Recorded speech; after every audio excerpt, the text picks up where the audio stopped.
Welcome to Real Estate and Taxes with Lakshay. I will be helping you minimize your taxes.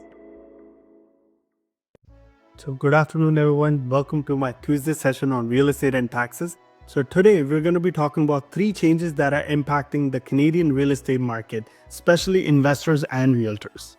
First off, the agenda is 3 rules. Number 1 is new mortgage rules. The second one is amortization expansion. Number 3 is related to Canadian secondary sweep programs.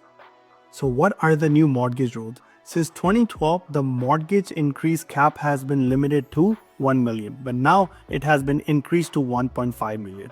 So let's look at an example. So let's assume you wanted to buy a $1.5 million home.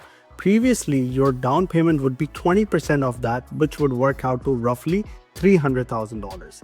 But now, up to $1.5 million with the new rules, you only need to put 5% down, which works out to roughly $125,000.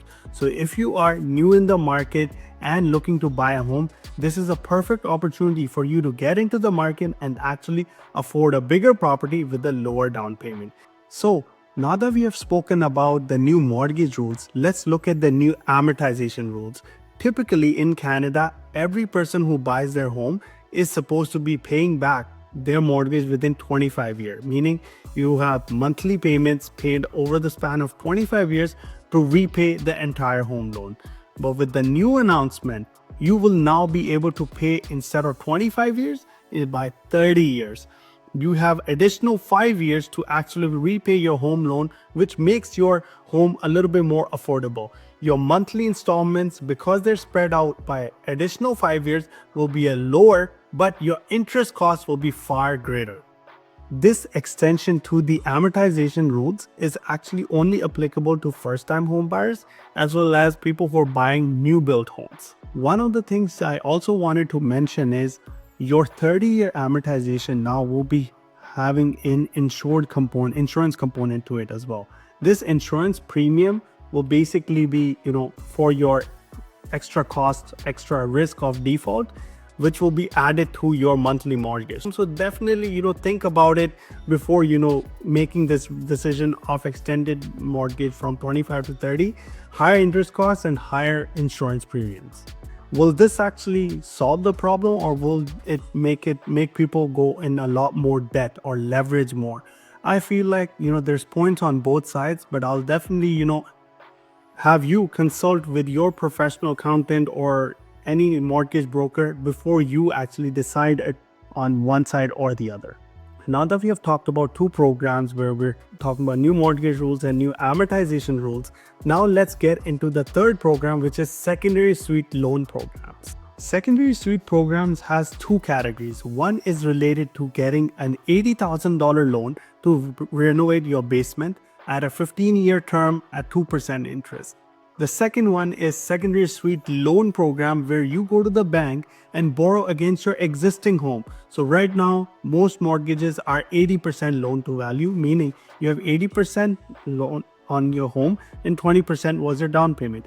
But now the bank has revised the rules and they are willing to go up till 90% loan to value, meaning you can get access to additional equity from your home to create a garden, laneway home, additional home in your backyard. So both programs serve different perspectives. One is for smaller renovation up to 80,000. The second one is more in terms of creating a brand new garden suite.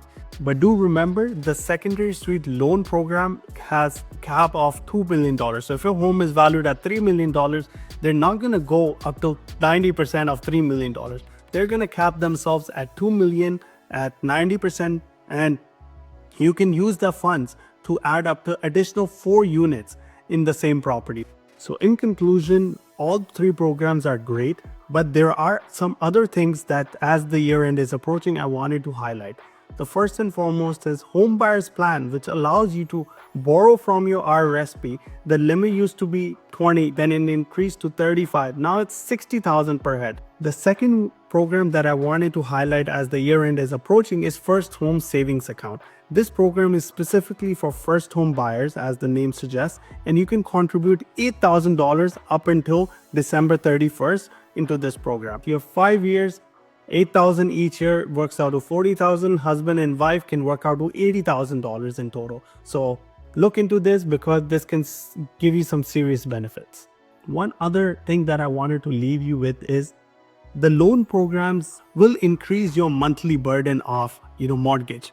So if you are not able to collect enough rental income or have enough means to pay off the additional mortgage per month, I highly recommend you not look into those programs, because on paper they look good, but the monthly cost, when you do the cost benefit analysis, it might not be enough for you to pull the trigger. So definitely sit with your accountant, work out the numbers before participating in any of these programs. And that's what I want to leave you with. Thank you once again for joining in on my Tuesday session, and I'll see you in the new year with a brand new program on real estate and taxes. And comment below if you want me to cover any of your topics that you want me to you want to see in future. Thanks and have a good day.